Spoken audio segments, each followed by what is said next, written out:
नमस्कार और स्वागत है। आज हम बात करेंगे उस अंदरूनी ताकत की जो हम सबको चलाती है, यानी कि प्रेरणा, या जिसे हम मोटिवेशन भी कहते हैं। ये एक ऐसी शक्ति है जो हमें सुबह बिस्तर से उठाती है और हमारे सपनों को हकीकत में बदलने का हौसला देती है।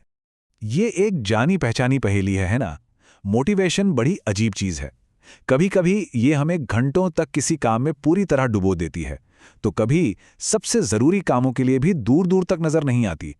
तो चलिए आज इसी पहेली के पीछे के विज्ञान और दर्शन को थोड़ा समझने की कोशिश करते हैं। ठीक है, तो शुरू करते हैं बिल्कुल बेसिक सवाल से। सबसे पहले तो ये समझना जरूरी है कि जब हम प्रेरणा या मोटिवेशन कहते हैं तो इसका असल में मतलब क्या है। आखिर ये है क्या चीज। तो देखिए, अगर किताबी भाषा में कहें तो प्रेरणा एक अंदरूनी एहसास है, एक तरह का मानसिक इंजन जो हमें किसी लक्ष्य की तरफ बढ़ने के लिए धकेलता है। ये उस क्यों का जवाब है कि हम कोई काम क्यों शुरू करते हैं, क्यों उसे करते रहते हैं, या फिर क्यों उसे बीच में ही छोड़ देते हैं। तो सवाल ये है कि ये अंदरूनी शक्ति काम कैसे करती है। इसे समझने के लिए हम इसे 3 हिस्सों में बांट सकते हैं। पहला है दिशा, मतलब लक्ष्य क्या है, क्या किसी को परीक्षा में टॉप करना है या बस पास होना है। दूसरा है तीव्रता, यानी उस लक्ष्य के लिए कितनी मेहनत की जा रही है, कोई दिन रात एक कर रहा है या बस आखिरी दिन किताबें खोल रहा है। और तीसरा सबसे जरूरी, दृढ़ता, यानी मुश्किलें आने पर कोई कितनी देर तक मैदान में टिका रहता है। असल में सच्ची प्रेरणा इन तीनों का ही एक मजबूत कॉम्बिनेशन है। सही दिशा, पूरी तीव्रता और हार न मानने वाली दृढ़ता। ये तो समझ आ गया कि प्रेरणा क्या है, पर ये आती कहां से है। क्या ये हमारे अंदर से ही पैदा होती है या फिर बाहर से कोई हमें उकसाता है। चलिए अब जरा प्रेरणा के सोर्स पर गौर करते हैं। देखिए, मोटे तौर पर प्रेरणा 2 तरह की होती है। पहली है आंतरिक या इंट्रिंसिक, जो अंदर से आती है, मतलब जब कोई काम सिर्फ इसलिए किया जाता है क्योंकि उसमें मजा आता है या वो दिल को सुकून देता है। और दूसरी है बाहरी या एक्सट्रिंसिक, जो इनाम, तारीफ या सजा के डर जैसे बाहरी कारणों से आती है। रिसर्च बताती है कि आंतरिक प्रेरणा, यानी जो अंदर की आग है, वो अक्सर ज्यादा क्रिएटिविटी और लंबे समय तक टिकने वाली लगन से जुड़ी होती है।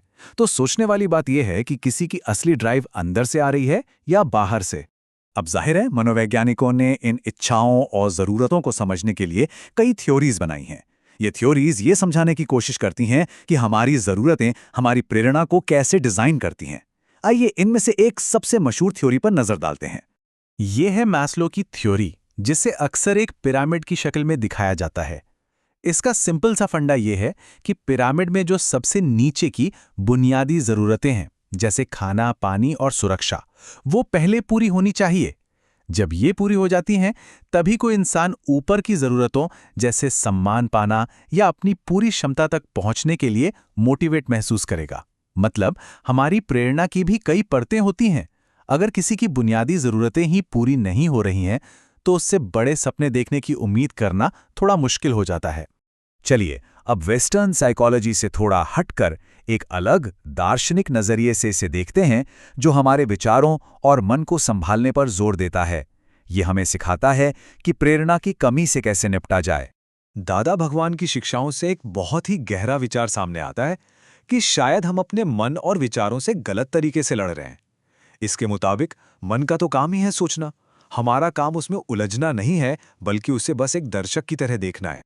और इसे समझाने के लिए एक बहुत कमाल की मिसाल दी गई है कि मन एक स्प्रिंग की तरह है। आप विचारों को जितना दबाने की कोशिश करेंगे, वो उतनी ही तेजी से वापस उछल कर आएंगे। इस नजरिए के हिसाब से हमें अपने मन की आदत के खिलाफ नहीं, बल्कि उसके साथ काम करना सीखना चाहिए। विचारों को कंट्रोल करने की कोशिश करने से बेहतर है उन्हें बस आते जाते देखना। इस फिलॉसफी का सार है कंट्रोल नहीं, एक्सेप्टेंस। अपने मन से लड़ो मत, बस उसे देखो। तो चलिए, थ्योरी और फिलॉसफी बहुत हो गई। अब कुछ प्रैक्टिकल बातों पर आते हैं। अपनी रोजमर्रा की जिंदगी में प्रेरणा और कंसंट्रेशन को कैसे बढ़ाया जा सकता है, खासकर तब जब पढ़ाई या काम करने का बिल्कुल मन ना हो। गुजरात समाचार के एक आर्टिकल से ये 4 बहुत सीधे और काम के तरीके मिलते हैं। सबसे पहली चीज, खुद को अपना बड़ा लक्ष्य याद दिलाएं कि ये सब किया क्यों जा रहा है। दूसरी बात, लगातार काम करके खुद को थका न दें, बीच बीच में छोटे छोटे ब्रेक जरूर लें। तीसरी बात, अपनी सेहत का ध्यान रखें। अच्छा खाना, पूरी नींद और थोड़ी बहुत एक्सरसाइज बहुत जरूरी है। और चौथी बात, रट्टा मारने की कोशिश ना करें, बल्कि टॉपिक को समझने पर फोकस करें। इससे दिलचस्पी बनी रहती है। ये सिर्फ आदतें नहीं हैं, ये अपनी प्रेरणा को बनाए रखने के लिए छोटे छोटे इन्वेस्टमेंट्स हैं। तो हमने देखा कि प्रेरणा कैसे काम करती है, ये कहाँ से आती है और इसे कैसे साधा जा सकता है। ये हमारी ज़िंदगी की कहानी को डायरेक्शन देती है, हमारे हर एक्शन के पीछे की एक वजह है। तो आखिर में सवाल यही उठता है कि किसी की भी कहानी में डायरेक्टर की कुर्सी पर कौन बैठा है, अंदर का जुनून या बाहर का इनाम, हमारी ज़रूरतें या हमारे विचार? इस पर सोचिएगा ज़रूर।